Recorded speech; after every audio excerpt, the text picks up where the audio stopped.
2024년 기후일주 갑진년 운세를 보겠습니다. 먼저 천간과 지지의 관계입니다.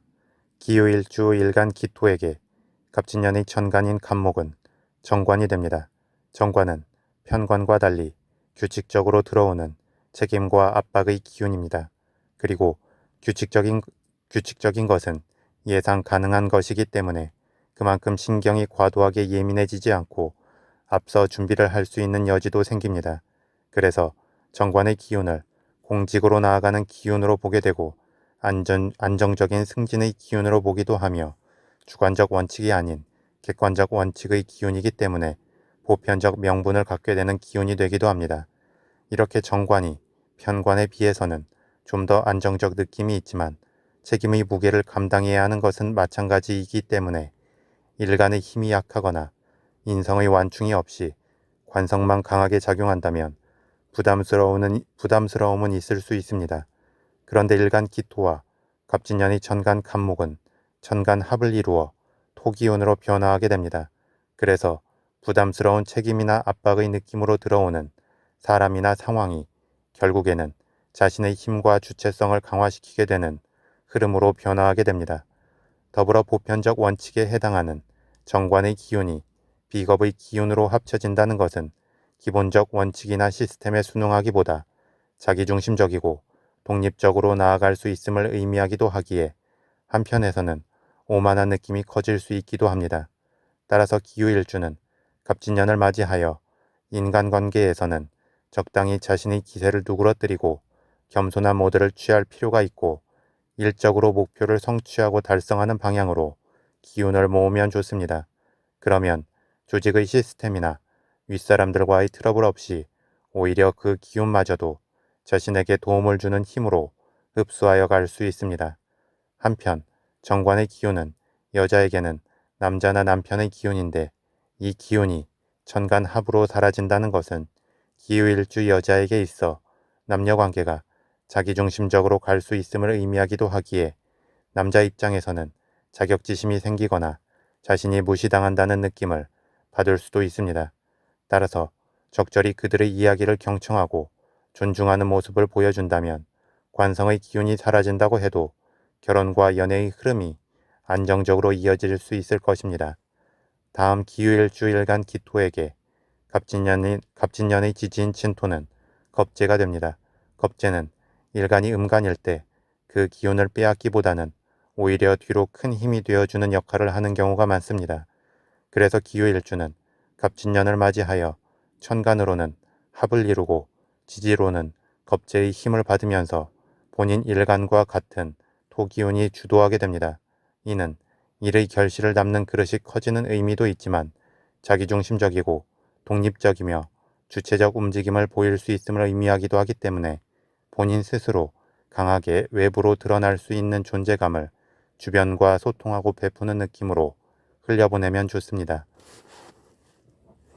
다음 기후일주 일지유금과 갑진년의 지지인 진토는 지지합을 이루어 금기운으로 변화하게 됩니다.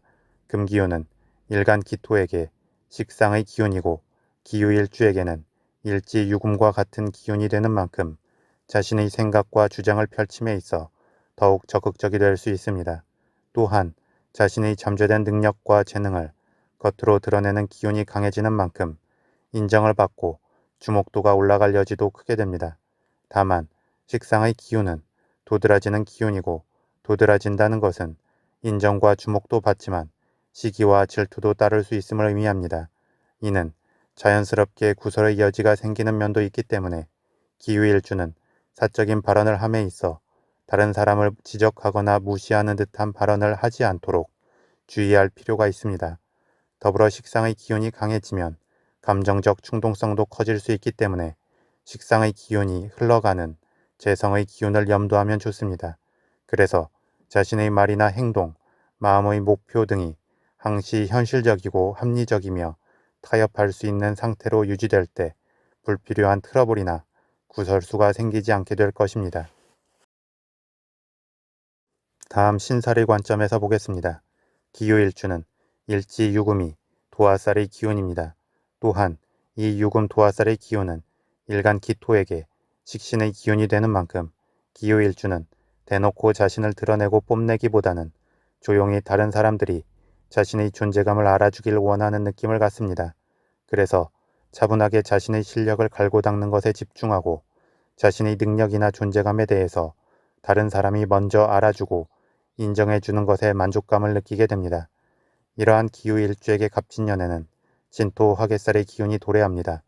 화개살의 기운은 기본적으로 명예를 추구하고 강한 뚝심과 일관성, 잠재적 역량을 지니는 기운이 됩니다. 그리고 이 화개살의 기운은 일간 기토에게는 겁재의 기운이 되는 만큼 기후일주는 갑진년에 강한 자부심과 주체성이 생기면서 자신있게 한 해를 만들어가게 됩니다. 다만 화개살과 비겁의 기운이 함께 작용하기 때문에 고집스럽고 독단적 느낌을 보일 수 있습니다. 따라서 주변의 이야기를 경청하고 소통하며 명확하고 합리적인 목표를 향해 자신의 재능과 기운을 풀어낸다면 훨씬 긍정적일 것입니다. 다음 12신살의 관점에서 기후일주 일지유금을 기준으로 갑진년의 진토는 천살이 되고 일지유금은 장성살이 됩니다. 천살은 하늘의 기운이 되는데 그런 만큼 직관력이 좋아지고 기운이 상승하는 특성이 있습니다. 다만 천살은 하늘에서 주어지는 기운이기 때문에 불가항력적인 특성도 가지고 있고 그러한 불가항력성 때문에 그 기운에 강하게 휘둘릴 수도 있습니다. 이는 긍정이든 부정이든 강하게 그 기운이 드러날 수 있음을 뜻합니다. 그리고 기후일주에게 이 천살의 기운은 겁재의 기운이 되는 만큼 기후일주에게는 강력한 자기 확신을 선사하게 되고 보이지 않는 뒷배경이 생긴 듯한 느낌의 힘을 받을 수도 있습니다. 다만 이렇게 강력하게 형성된 기운이 적절한 방향성을 찾아서 움직인다면 큰 성과를 이룰 수 있지만 엉뚱한 방향으로 기운이 흐른다면 전살의 불가항력성까지 작용하면서 크게 어긋남이 생길 수 있습니다. 따라서 기후일주는 갑진년을 맞이하여 자신이 정한 목표와 가려는 방향이 보편적 명분에 부합되는지를 잘 생각하면서 움직여야 합니다. 또한 자기 기운에 강하게 매몰되어 일방적으로 나아갈 수도 있기 때문에 일부에서라도 공공의 이득을 챙길 수 있는 책임의 무게를 할당받는다면 나름에서 자신이 엇나갈 수 있는 기운을 조절해주게 될 것입니다.